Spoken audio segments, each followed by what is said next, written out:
Hola, en esta lección vamos a continuar hablando acerca de los polinomios asociados de Laguerre que ya se estuvieron presentando en la lección anterior. Vamos a ver ahora cuál es una función generatriz para estos polinomios y cuál es la relación de ortogonalidad que estos polinomios satisfacen. Además, vamos a tratar también la aplicación más importante que tienen los polinomios asociados de Laguerre en la física. Comienzo con un pequeño resumen de lo que ya se trató en la lección anterior. Esto que está aquí es la forma estándar en que se expresa la ecuación asociada de Laguerre, en donde esta n y esta k son números enteros mayores o iguales que 0.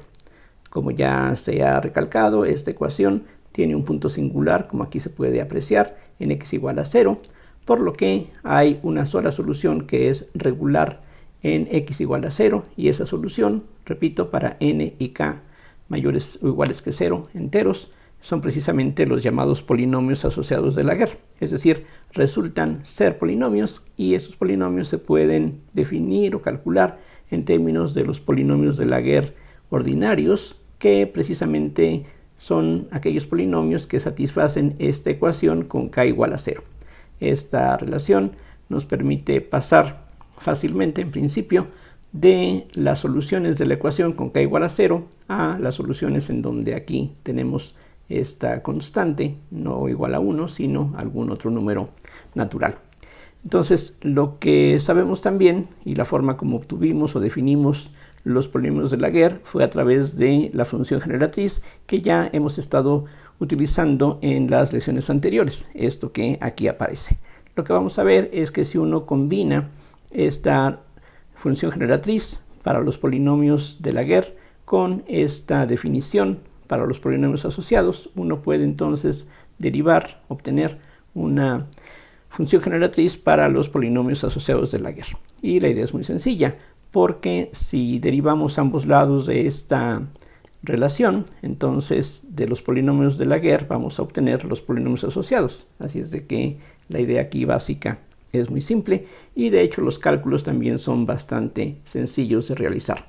Entonces lo que hacemos específicamente es partir de esta igualdad, suponiendo que la serie converge de una manera tal que podemos derivar término a término. Entonces aplicamos este operador diferencial, es decir, derivamos k veces con respecto a x el lado izquierdo, multiplicando por este factor menos 1 a la k, que es parte de la definición que se emplea convencionalmente para los polinomios asociados de Laguerre.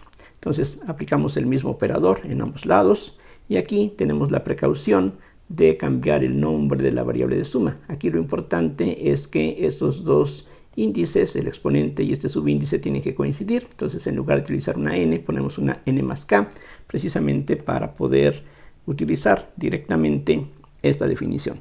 Entonces, si hacemos ese ajuste, lo que tenemos que hacer también es ajustar el valor inicial de la n. Aquí el primer término, digamos, correspondería a L sub 0 por t a la 0, para que aquí tengamos exactamente lo mismo. Entonces debemos de comenzar con n igual a menos k, para que de esa manera el término inicial corresponda a una L sub 0.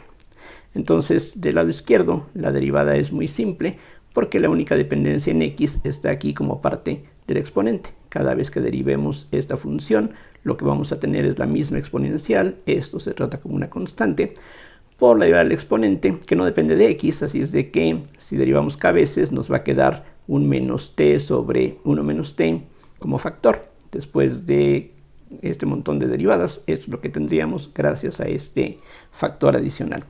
Del lado derecho, precisamente por la definición de los polinomios asociados de Laguerre, al meter estas derivadas dentro de la serie, esto es lo que se obtiene. Y ahora podemos ver que hay un t a la k que es común en ambos lados y se puede eliminar. Reuniendo los denominadores, llegamos a esta relación que entonces nos puede servir como la función generatriz para los polinomios asociados de Laguerre. Noten que aquí teníamos originalmente una suma desde menos k y aquí en cambio estoy escribiendo la suma desde 0. La razón es que cualquier polinomio que tenga un grado menor que o igual que k menos 1 va a desaparecer al tomar k derivadas. Entonces, por eso los primeros términos de esta serie no van a contribuir y por lo tanto podemos comenzar desde n igual a 0. Entonces, esta es la expresión que, como ustedes pueden ver, se reduce precisamente a lo que teníamos como punto de partida para definir los polinomios de Laguerre. Vean que si la k vale 0, esto se reduce a esto y esto corresponde a lo que tenemos aquí. Vamos a ver ahora que los polinomios asociados de Laguerre satisfacen cierta relación de ortogonalidad. Para ello lo que hacemos es escribir la ecuación asociada de Laguerre de esta forma estándar y ahora reconocer que estos términos que contienen las derivadas de los polinomios asociados se pueden reunir de esta manera. Es un poquito de inspección lo que uno requiere, o simplemente desarrollar esta derivada para confirmar que en efecto esta derivada reproduce los dos términos que tenemos aquí. Otra vez esto es idéntico a lo que uno hace en ecuaciones diferenciales lineales de primer orden para resolverlas. Entonces aquí estamos practicando esencialmente el mismo truco. Entonces la ecuación asociada de Laguerre se puede escribir de esta manera. Aquí vean que ya estamos considerando no la ecuación en forma general, sino concretamente nos estamos fijando en las soluciones que son los polinomios asociados de Laguerre. Es decir, aquí estamos pensando en funciones que son polinomios, lo cual va a ser importante en el desarrollo que sigue. Entonces hacemos lo mismo que ya hemos venido practicando desde el caso de las ecuaciones de Bessel, las funciones de Bessel. Aquí lo que hacemos es multiplicar el lado izquierdo de esta ecuación por LMK con una m que puede ser diferente o igual que esta n, pero eso sí, queremos que la k sea la misma porque justamente aquí aparece la k como parte de este argumento. Entonces multiplicamos esto por LMK, todo lo multiplicamos aquí en el lado izquierdo y ahora simplemente restamos lo que se obtiene de esa manera con una expresión similar donde estamos simplemente intercambiando la m y la n. Entonces ahora en lugar de LMK tendríamos LNK, en lugar de este subíndice aquí tenemos esta m, pero la k es la misma en ambos términos. De esta contribución tendríamos también dos términos que tienen todo esto en común, solamente al hacer este intercambio tendríamos esta diferencia de estos coeficientes que se puede extraer de la integral. Nuevamente lo que hacemos es integrar por partes y vean que, como en el caso de los polinomios de Laguerre, conviene escoger el intervalo de integración como 0 a infinito, no como menos infinito a infinito, como en el caso de los polinomios de Hermite, tampoco como menos 1 a 1, como en el caso de los polinomios de Legendre, sino que aquí este intervalo nuevamente está definido por el hecho de que queremos que este factor se anule en los extremos. Entonces en 0 esta potencia de x se encarga de que todo esto se anule, mientras que en infinito esta exponencial se encarga de que todo tienda a 0. Aquí es justamente donde es importante que esas funciones que estamos considerando sean polinomios, lo mismo que sus derivadas, porque cualquier polinomio, no importa de qué grado sea, al multiplicarlo por esta exponencial, todo el producto va a tender a 0 cuando nos vamos con x a infinito. Entonces integramos por partes y al integrar por partes vamos a tener este por este evaluado en los extremos, que da 0 por lo que ya mencionaba, menos un término donde la derivada actúa sobre esta función. Aquí ocurre algo similar y como ustedes deben de notar, el resultado de esa resta es directamente 0. Lo que vamos a tener es este factor que es común por el producto de la derivada de esta función ahora cuando integramos por partes por esta derivada, que es lo mismo que tendríamos de este lado, así es de que todo esta integral va a desaparecer y por lo tanto esto solo tiene que ser 0, pero si m y n son distintos esta diferencia no es 0 por lo que la integral tiene que ser 0. Entonces estamos concluyendo que los polinomios asociados de Laguerre con un mismo superíndice k tienen que ser ortogonales entre sí en ese sentido. A esto es lo que llamamos una relación de ortogonalidad y vean que aquí el factor de peso, como se le llama, tiene que ser esta combinación que de nuevo no se obtiene simplemente por definición, sino que es algo que nosotros identificamos al momento de escribir la ecuación diferencial en esto que en la literatura se conoce como la forma autoadjunta, pero no es necesario ir en los detalles de estas definiciones, sino simplemente notar que esto funciona en estos casos. Lo que falta ahora por ver es qué es lo que ocurre cuando los dos índices son iguales entre sí. Entonces la integral no puede ser 0, de hecho tiene que ser algo positivo, porque esto es positivo en este intervalo, y el cuadrado de una función también tiene que ser algo no negativo. Entonces queremos calcular la integral de los cuadrados de los polinomios asociados por este factor de peso.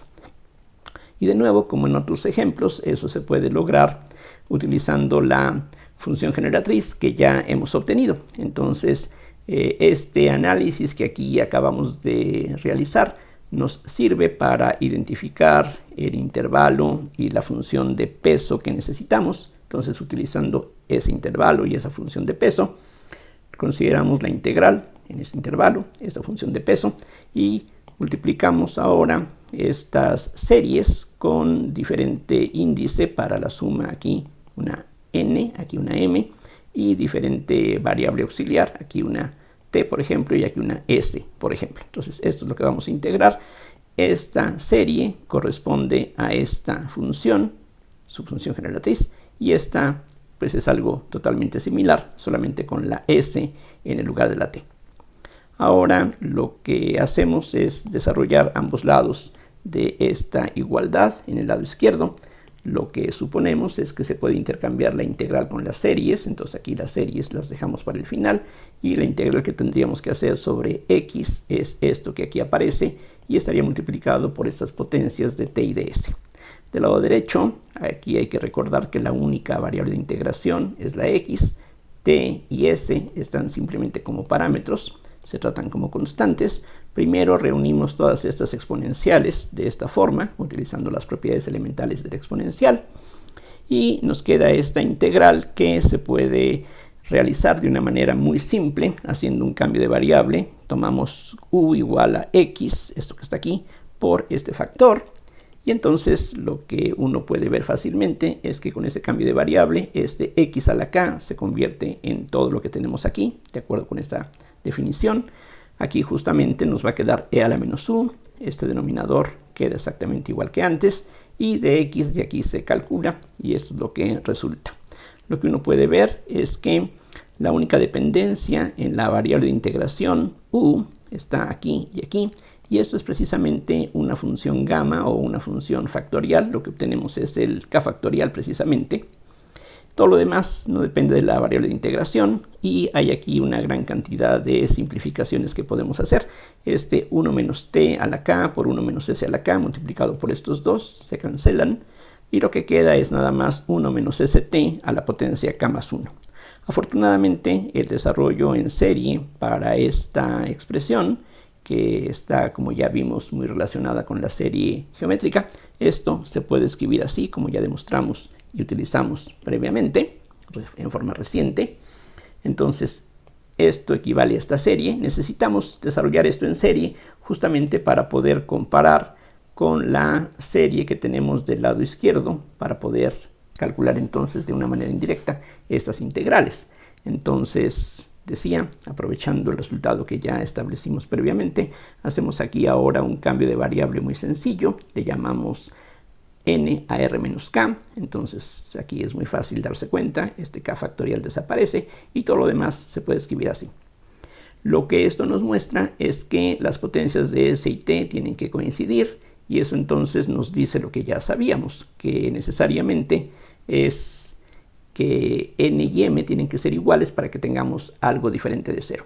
Y cuando ya son iguales, entonces esta integral tiene que coincidir con el coeficiente del producto de t y s a la n, y de ahí entonces, comparando con este coeficiente, se deduce que esta integral tiene este valor, de tal forma que cuando n y m son diferentes, la delta de Kronecker nos da 0, que es lo que ya sabemos, y estamos aquí obteniendo de nuevo. Y el resultado aquí más importante es que cuando n y m son iguales, lo que tenemos es, esto vale 1, y nos queda este cociente de factoriales. Nuevamente, como un caso particular, cuando la k vale 0, regresamos a la condición de normalización para los polinomios de Laguerre, Ahí precisamente si la K es 0, esos factoriales se cancelan y esto coincide con lo que ya habíamos obtenido en lecciones anteriores. Vamos a ver ahora el ejemplo más importante de los polinomios y de los polinomios asociados de Laguerre que uno se encuentra dentro de la física y precisamente corresponde a la ecuación de Schrödinger para el átomo de hidrógeno. Este es uno de los problemas típicos en mecánica cuántica, históricamente muy importante, y bueno, ya esto lo habíamos comenzado a tratar desde algunas lecciones anteriores, particularmente en la lección número 11. Esto que está aquí es la ecuación de Schrödinger, recuerden, para una partícula de masa m que se mueve en el espacio tridimensional. Precisamente este es el laplaciano en el espacio euclidiano tridimensional, y aquí estuvimos suponiendo en la lección número 11 que tenemos un potencial central, es decir, un potencial que solamente depende de la coordenada radial r, suponiendo que estamos usando las coordenadas esféricas. En este caso, para el átomo de hidrógeno, se supone que tenemos un núcleo, el núcleo del átomo, fijo en el origen, y que el electrón, que sería la partícula de masa m que aquí aparece, es decir, esta m mayúscula sería la masa del electrón, este electrón se va a mover en un potencial coulombiano, eso es lo que viene de la ley de Coulomb.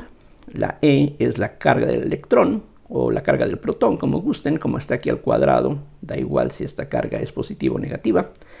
Y aquí estamos suponiendo que se emplea el sistema de unidades internacional o MKS. Si quitan ustedes el 4pi epsilon 0, esto correspondería a la expresión para el sistema CGS. Entonces, esto habría que sustituirlo aquí.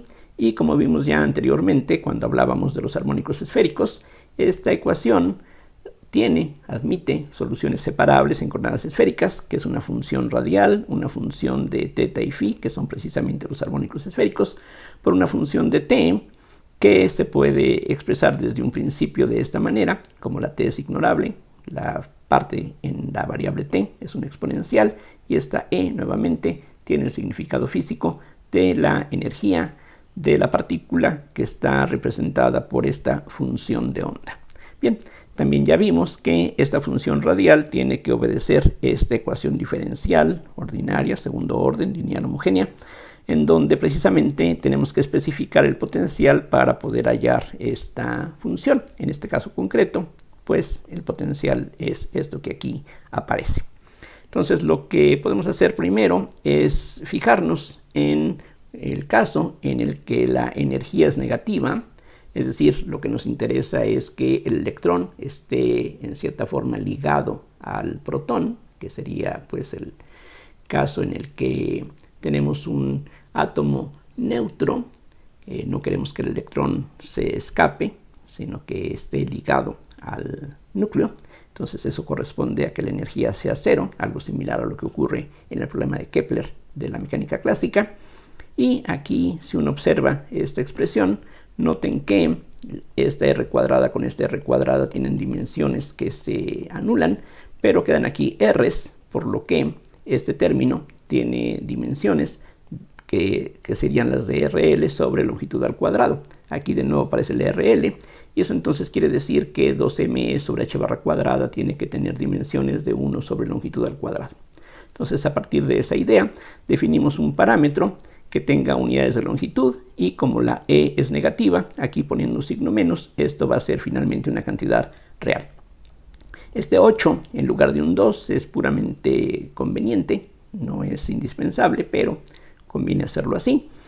Y entonces, con este factor de escala, esta alfa, repito, es una longitud, vamos a definir una nueva variable que va a sustituir a la coordenada radial. Esta x ahora va a ser adimensional, porque tanto la r como alfa tienen unidades de longitud, y entonces simplemente sustituyendo donde quiera que está la r como alfa x y usando el hecho de que la alfa es una constante, lo que va a ocurrir es que las alfas que salen de aquí se van a cancelar con las alfas que vienen de las derivadas, y solamente de este factor vamos a tener un alfa cuadrada x cuadrada en el denominador. Haciendo algo similar en los términos que siguen a continuación, aquí, por ejemplo, este producto de inmediato se puede identificar con la alfa cuadrada. En este otro término, lo que hacemos es distribuir esta constante y sustituir la expresión para el potencial coulombiano. Nuevamente el potencial coulombiano va como 1 sobre R. 1 sobre R significa 1 sobre alfa X, es lo que aparece aquí. Y en este último término, el 2m sobre h barra cuadrada, si lo distribuimos, se cancela. Y esta r cuadrada nos lleva a una alfa cuadrada x cuadrada. Multiplicando toda esta ecuación por alfa cuadrada, eso es lo que se obtiene. Aquí la alfa cuadrada desaparece, aquí la alfa cuadrada también desaparece, y aquí vamos a tener entonces una constante por 1 sobre x, y esa constante vamos a llamarla beta. Entonces aquí podemos identificar qué cosa sería esa constante que conviene definir para no estar manteniendo esta expresión en los cálculos que siguen. Ya en unos momentos vamos a regresar a esta definición que tiene un papel importante, como veremos luego. Esta ecuación que queda aquí es la ecuación que necesitaríamos ahora resolver. Sería deseable resolverla, pero si ustedes comparan con la ecuación de Laguerre, la sociedad de Laguerre o las que hemos visto previamente, no encaja perfectamente con ninguna de ellas. Lo que vamos a hacer es que después de haber utilizado esta variable independiente adimensional, conviene, tal como hicimos en el caso del oscilador armónico unidimensional en la mecánica cuántica, analizar qué es lo que pasa con las soluciones en los extremos del dominio que aquí tendríamos. Aquí vean que la variable x está sustituyendo a la r, y la r puede tomar valores entre 0 e infinito. Entonces lo que hacemos es ver qué pasa cerca de 0 y para valores muy grandes de la x o de la r correspondientemente.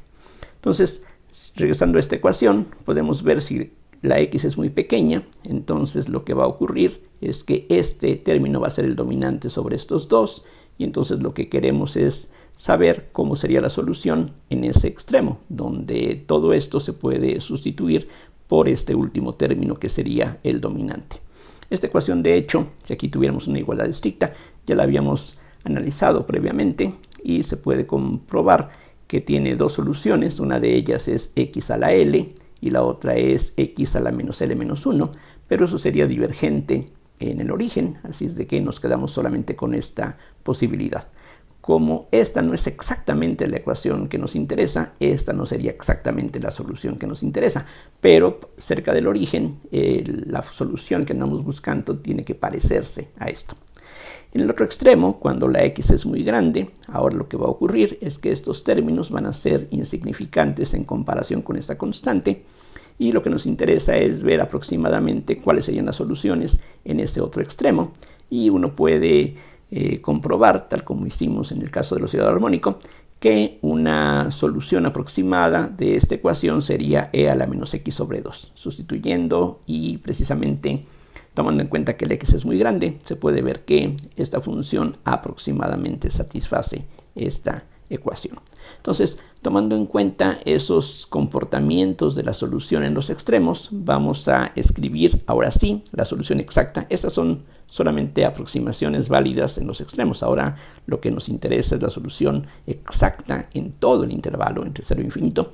Pero tomando en cuenta estas funciones, vamos a definir una nueva variable dependiente fin que nos va a servir para determinar la función radial, pero ya incorporando esta información que hemos encontrado de esta manera sencilla. Esto es algo que se hace de una manera regular, ya lo vimos en el caso del oscilador armónico, y esto pues ilustra lo que se hace corrientemente.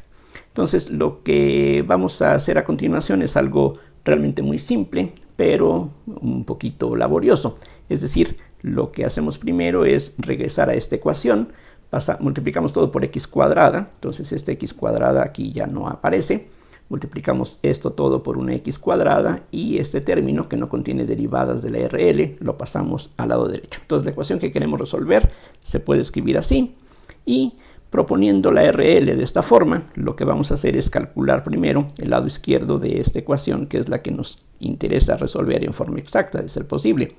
Entonces esta ecuación, que es lo mismo que teníamos aquí antes, va a ser equivalente a esto que aquí comienzo a desarrollar. Entonces sustituyo la expresión para la RL aquí, entonces tenemos la derivada con respecto a x de x cuadrada por la derivada de este triple producto, que nos da tres términos, una derivada de este primer factor, x por x a la l L por x a la L menos 1, otro término con la derivada exponencial, que es menos 1 medio de L a menos x sobre 2, y otro con la derivada de la fin, que es este que está aquí. Multiplicamos este x cuadrada por estos tres términos, esto es lo que se obtiene.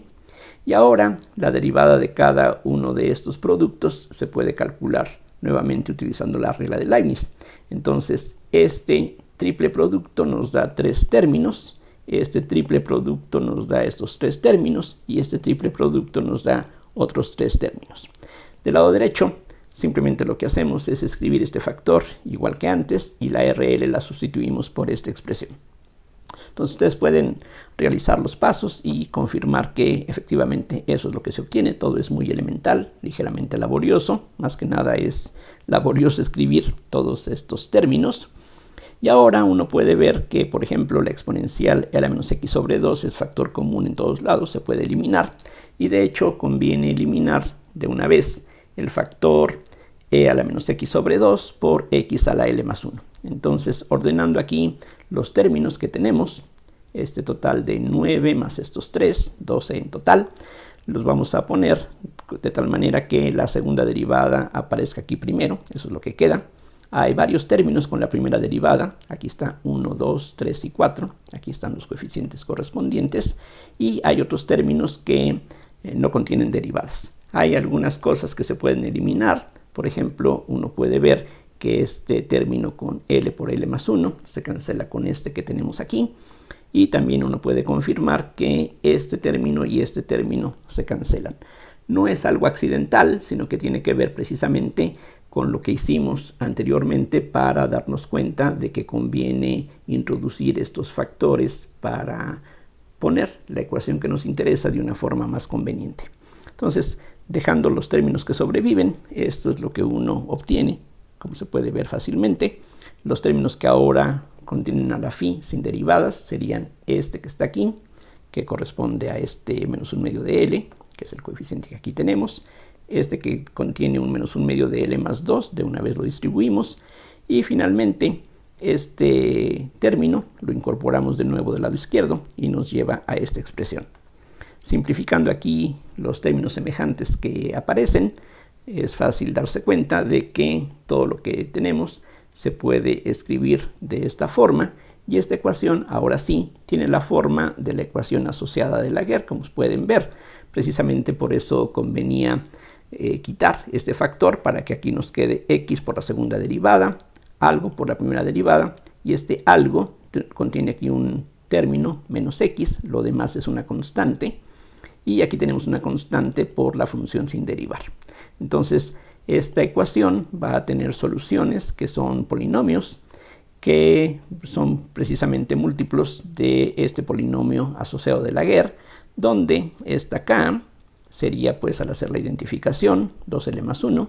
Recuerden que la L puede tomar valores 0, 1, 2, 3 en adelante, así es de que la k va a ser un entero, tal como necesitábamos en la discusión previa.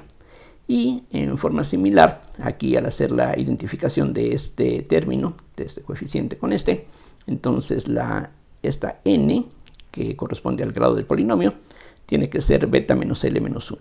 Hay que recordar que esta n, este grado, tiene que ser, por lo tanto, como se trata del grado de un polinomio, puede tomar los valores 0, 1, 2, 3 en adelante. Entonces esta n está cuantizada por esa condición.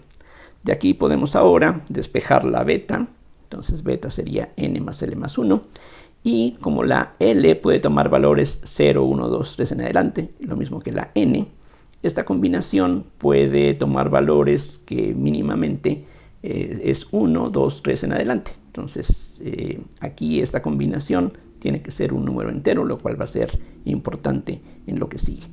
Recordando la definición de beta, beta, como vimos previamente, es 2m cuadrada sobre h barra cuadrada 4pi epsilon 0 por la alfa, que es esto. Esto viene de la definición que dimos aquí previamente. Por una parte, beta es múltiplo de alfa es esta raíz. Entonces, reuniendo esas definiciones, uno llega a la expresión que está dada aquí y introduciendo este factor dentro del radical. Esto es lo que se obtiene haciendo algunas cancelaciones muy sencillas. Elevando al cuadrado a ambos lados, podemos despejar la e, Y entonces esto nos lleva justamente a que en este problema la energía va a estar cuantizada, es decir, esto que está aquí es una constante fundamental, lo mismo que la masa del electrón y la constante de Planck dividida entre 2pi. Aquí lo único que puede tomar diversos valores es esta combinación que, como decía, mínimamente tiene que valer 1, pero sus valores son números naturales.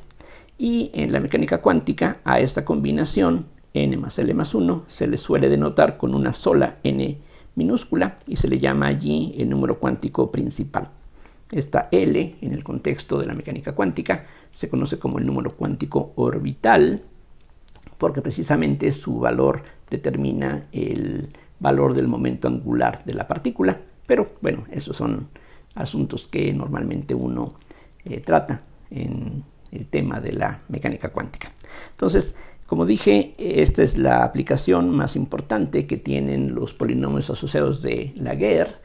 Como ya se mencionó antes, tanto la ecuación de Hermite como la ecuación de Laguerre no tiene tantas aplicaciones en la física elemental como las funciones de Bessel o las de Legendre, que fueron las que discutimos primero. Estas otras funciones tienen menos usos, pero hay, digamos, ciertas aplicaciones en donde uno va a encontrarse con estas funciones.